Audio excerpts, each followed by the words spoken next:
बिहार में कोरोना से हुई मौत के आंकड़ों में 73% बढ़ गया है। अपर मुख्य सचिव स्वास्थ्य विभाग की तरफ से जारी आंकड़ों में मौत के आंकड़े बदल गए हैं।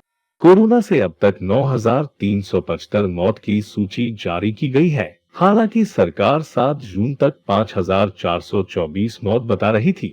स्वास्थ्य विभाग का कहना था कि कई लोगों की मौत आइसोलेशन रहने के दौरान हुई थी। कई लोगों की मौत गृह जिले में नहीं हुई थी। कई लोगों ने आवेदन दिया था, जिसकी जांच के बाद जिनका सही पाया गया उन्हें जोड़ा गया है। देखिए, सब लोगों को सेवा करने का क्षमता नहीं होता है। सभी लोगों के पास किसी का खिदमत करने का, किसी की सेवा करने का, काम करने की क्षमता अलग अलग होती है। जिसको काम करने की क्षमता है वो लोगों के साथ काम कर रहे हैं, जिनको भाषण देने की क्षमता है वो भाषण दे रहे हैं, जिनको ट्वीट करने की क्षमता है वो ट्वीट कर रहे हैं। तो ट्वीट करने से या भाषण करने से समस्या का हल नहीं होता है। धरातल पर चीज़ों को देखना पड़ता है और उसके समाधान निकालने पड़ते हैं। तो मैं समझता हूँ कि बिहार की जनता सब देखती है, जानती है, समझती भी है कि कौन आदमी दुख में खड़ा है, कौन आदमी सिर्फ बयानबाजी कर रहा है, कौन आदमी सिर्फ और सिर्फ पॉलिटिकल माइलेज लेना चाहता है। ये सब बिहार की जनता देख रही है। अब सरकार खुद एक्सपोज हुई है। जब माननीय उच्च न्यायालय ने फटकार लगाई, जांच के आदेश दिए, अब सरकार स्वीकार कर रही है कि जो पहले सरकार ने दिया था आंकड़ा, उससे 73% ज़्यादा मौत के आंकड़े हैं। आज भी हम लोगों का दावा है कि जो ग्रामीण इलाकों में जो कोरोना से लोगों की मौत हुई है, वहाँ तो सरकार ने टेस्ट ही नहीं कराई। लाशों के अंबार गंगा माँ के गोद में पड़े थे। बक्सर घाट पर असंख्य चिताएं जल रही थी, मौत का तांडव हो रहा था। सरकार फर्जी डाटा आंकड़ा दे रही थी। नेता प्रतिपक्ष लगातार इस बात को कह रहे थे। आज सरकार खुद एक्सपोज हुई है, इसकी न्यायिक जांच होनी चाहिए। मौत का आंकड़ा और ज़्यादा है, अभी भी सरकार छुपा रही है मौत का आंकड़ा। खुद सरकार ने बिहार में कोरोना से लेकर जो मौत हुई, पटना से लेकर विभिन्न इलाकों में, उसको लेकर कल तक झूठ बोल रही थी।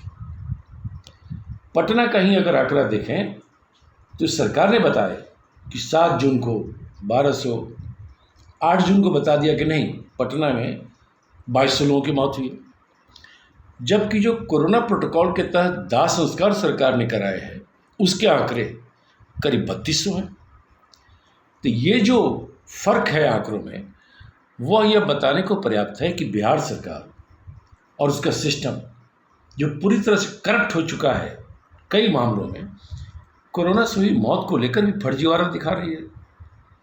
आखिर सच्चाई क्या है, क्या वजह है कि आपने लगभग 70% मौत की खबरों को छुपाया, दाह संस्कार के आंकड़ों को छुपाया, और तो और अभी निजी अस्पतालों में जो मौत हुई है वो आंकड़े आने बाकी है। तो कांग्रेस का तो स्पष्ट मानना है कि बिहार में मौत 50,000 से ऊपर हुई है, लेकिन सरकार इसे 2-4 हज़ार बता के पल्ला झाड़ना चाहती है। लेकिन अब ये आंकड़े में जो वृद्धि कर रहे हैं लोग, आखिर इसकी वजह क्या है? मैं समझता हूँ इसमें भी भ्रष्टाचार है। चूँकि अब 4 लाख रुपए सहायता राशि दी जाने वाली है, तो ज़्यादा बड़ा आंकड़ा होगा तभी तो ज़्यादा पैसे का भुगतान होगा। मैं समझता हूँ इस पूरे मामले की जांच होनी चाहिए। कम से कम मौत को लेकर तो हेराफेरी नहीं करो। इधर स्वास्थ्य मंत्री मंगल पांडे ने मौत के आंकड़ों में गड़बड़ी से इनकार किया है। उन्होंने बताया कि जो आंकड़े सामने आए हैं सभी जिलों के समग्र आंकड़े हैं। सरकार की कोशिश है ज्यादा से ज्यादा पीड़ितों को मदद दी जा सके। जो हम पर सवाल उठा रहे, उन्होंने कभी काम किया नहीं। हम काम कर रहे तो सवाल उठा रहे हैं। देखिए, आंकड़े बहुत ही स्पष्ट हैं। सरकार की मंशा भी बहुत स्पष्ट है। सरकार की मंशा ये है कि जो भी इस कोरोना के संकट के समय में किसी भी परिवार में मृत्यु की दुखद घटना हुई है, उन परिवारों तक जो सरकार के द्वारा सहायता राशि होती है, वह राशि उन परिवारों तक, उन घरों तक पहुंचाई जाए। बिहार पहला राज्य है जो कोरोना के कारण मृत हुए परिवारों को 4 लाख रुपए की सहायता राशि देता है। और हमारे राज्य के अंदर जो भी परिवार ऐसा चिन्हित हुआ है जिस परिवार में मृत्यु कोरोना के कारण हुआ है, भारत सरकार के जो गाइडलाइंस हैं उन गाइडलाइंस के अनुसार वह कोरोना संक्रमित है, तो वैसे सभी लोगों को 4 लाख रुपया हम लोग सहयोग करते हैं। यह जो दूसरा फेज आया, इस दूसरे फेज में समाज के कई स्रोतों से, आप सब लोगों से भी यह जानकारी मिली कि मृतक जो हुए हैं इस कोरोना के कारण, उनके बारे में और जानकारी ली जाए और पता किया जाए, और भी संख्या हो सकती है। सरकार ने सभी के सुझावों को बहुत ही गंभीरता से लिया। हमने प्रोएक्टिव काम किया और सभी जिला प्रशासन और सभी जिलाधिकारियों से इस संबंध में बातचीत की गई।